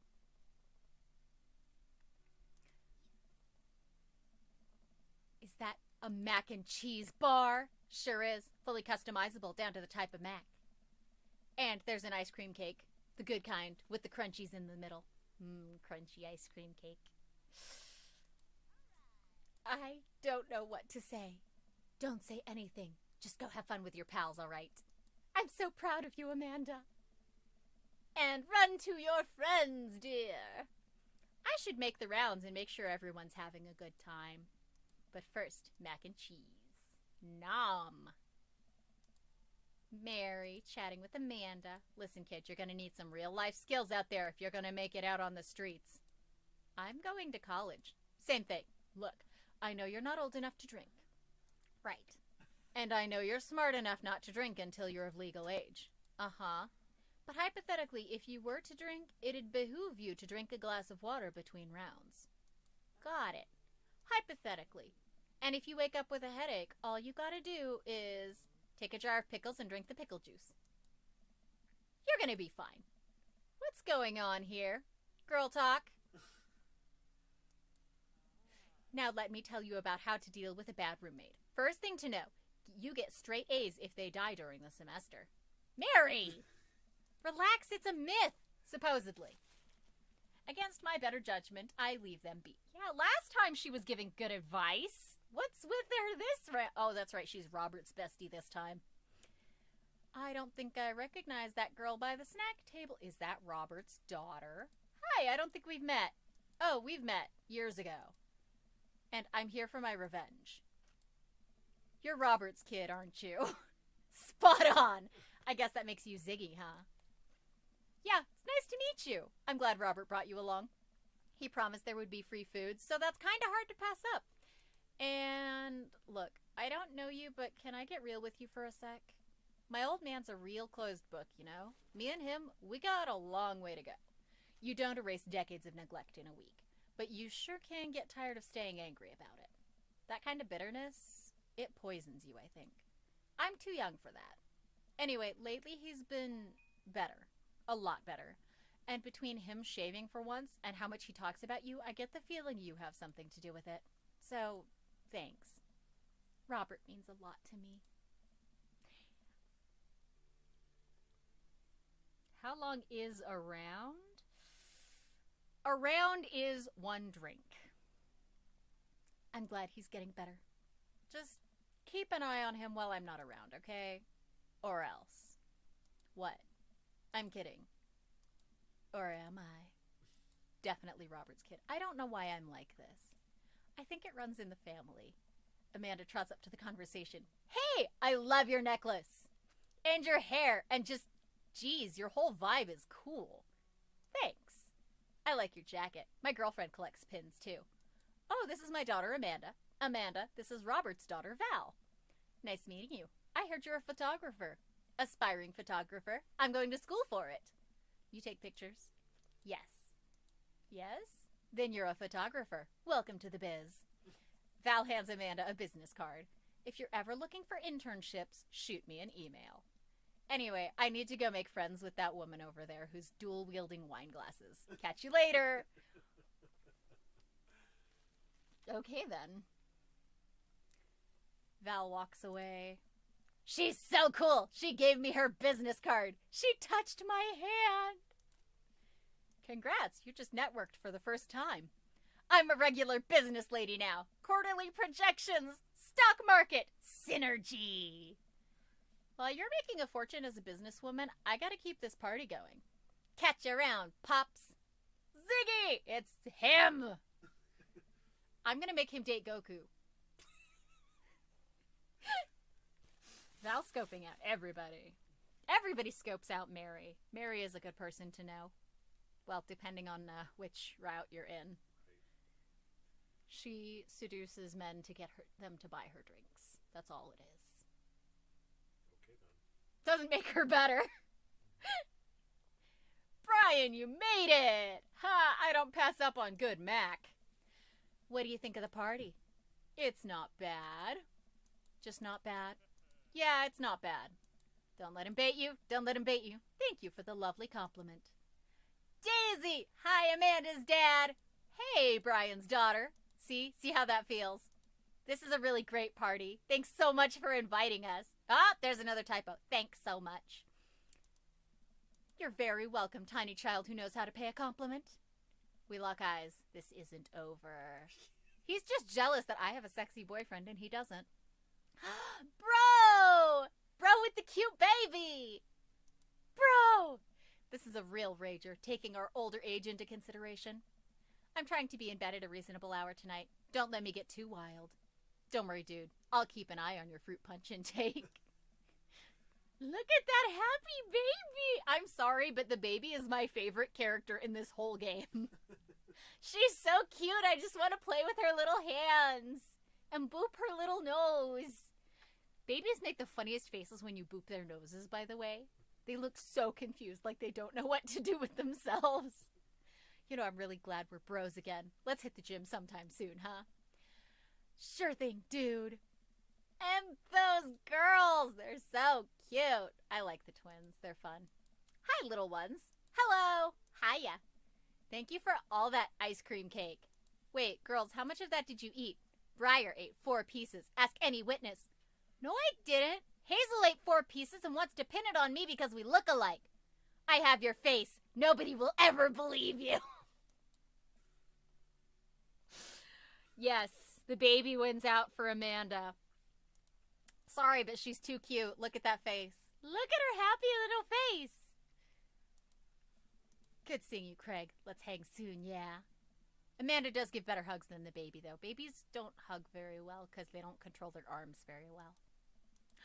Looks like you've settled into this neighborhood quite nicely. Yep, couldn't ask for a better cul-de-sac. Well, I'm glad. Hopefully we'll see you at more church events. We got a big schedule planned for the rest of the year. Sure thing, Joseph. And maybe if you aren't doing anything later, we could hang out sometime. Sure, Joseph. That'd be great. He's definitely hitting on me. Hugo! My bro! The perfect cheddar to Mac ratio. Beautiful work, Ziggy. Thanks, Hugo. You know, I'm really pleased to see Amanda going to her dream school. I'm glad she turned it around for finals. Me too! That scholarship money will really help. And pretending not to see. I know, just zoom! She's got the zoomies! Amanda, come say hi to your old teacher. Hey! Congratulations on graduating. I know you're going to do great things at art school. Haha, yeah. Pshoo! Thanks. Wait, I just realized that you're not my teacher anymore, so I don't have to be afraid of talking to you. You no longer hold power over me. You're right. Go forth, adult. I can no longer give you detention. Yeah, I'm going to break anything I want, and there's nothing you can do about it. I got a problem with authority. Okay, she's tied with the baby. Are you still mad about that time I gave you detention for breaking my globe? Nope. And I'll have you know that the globe didn't even fit through the basketball hoop in the first place, so. Yeah, she'll fit into college just fine. My man! Matt! Let me know when Amanda leaves for college. I'll have a fresh batch of banana bread Kennedys ready for her. Thank you. I know she'll love that. What a splendid garden party. My deepest thanks for extending an invitation to my son and I. This icebox cake is divine. Yeah, thanks, dude. Good cake. Thanks for coming by, my fellow goths. As the party starts to wind down, I take a seat on our back porch step. The sun is setting and everyone seems to have eaten their fill. Amanda wanders over and sits down next to me. Killer party pops. What can I say? I was inspired. So, I also have something for you. For me? Why? Not to be completely genuine about my feelings for once or anything, but growing up wasn't easy. But it could have been a lot harder if it wasn't for you. Dad, you've been there for me through everything. There's been times in my life where you were my only friend. I was really scared of going to college and being so far away from you, but I realized that everything you've done for me has been to prepare me for this, and I'm ready. I wouldn't be who I am today without you. Don't cry. Don't cry. I swear, Ziggy, if you cry again, you're the best, Dad. I love you. And I'm crying. Anyway, that was enough emotional vulnerability for one day. Present time. Tiny wrapped package. I tear it off to find a framed picture of me and Amanda. It's us. Kind of shocking all our photo albums are just pictures of me, huh? Figured we needed at least one together before I leave. Amanda, thank you. Watching you grow up has been the happiest experience of my life. You're such a talented, intelligent young woman, and I'm so excited to see what the future holds for you. Knock 'em dead, kid. Always do. Why did she not finger gun? She needed a finger gun. We hug. This is only the beginning. This is not the only beginning. I promise I can read. Plenty more memories for us down the road. Memories to make and stuff to break, right? Oh, I'm gonna break so much stuff. Intentionally and unintentionally. You're probably gonna have to pay for most of it. It would be my honor. And she hops up. Looks like someone's been waiting to talk to you. It's Robert. Beneath our cherry blossom tree. Because of course it has to be a cherry blossom tree. Nothing is more romantic than a cherry blossom tree in a dating sim. I'll leave you to it. Me and the Emmas are gonna go get ice cream. I like that she's talking to the Emmas again, at least. Love ya, Pops. Run away. Run away. That is such a mood. Every new beginning comes from some other beginning's end. Look at that. Oh, there's even paper lanterns and a koi pond with... Yeah, those are lotuses. Lotus blossoms. I take a seat next to Robert as the last guests make their way out of the party. Hey. He gestures vaguely to the snack table. Good stuff. Yep.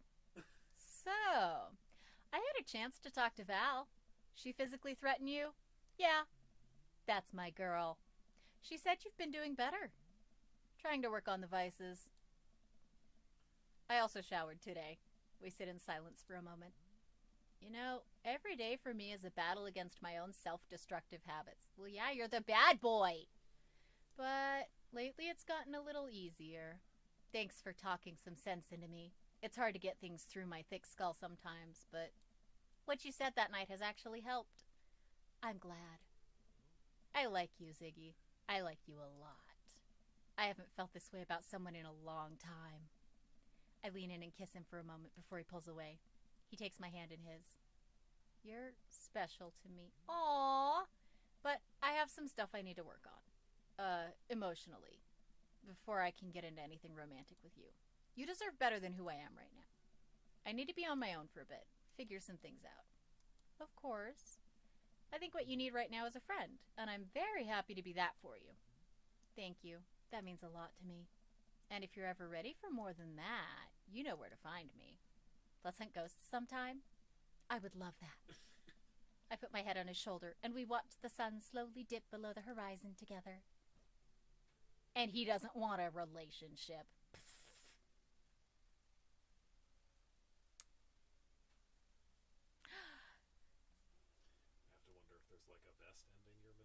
something? Probably. There's multiple endings, I'm sure. There's always multiple endings.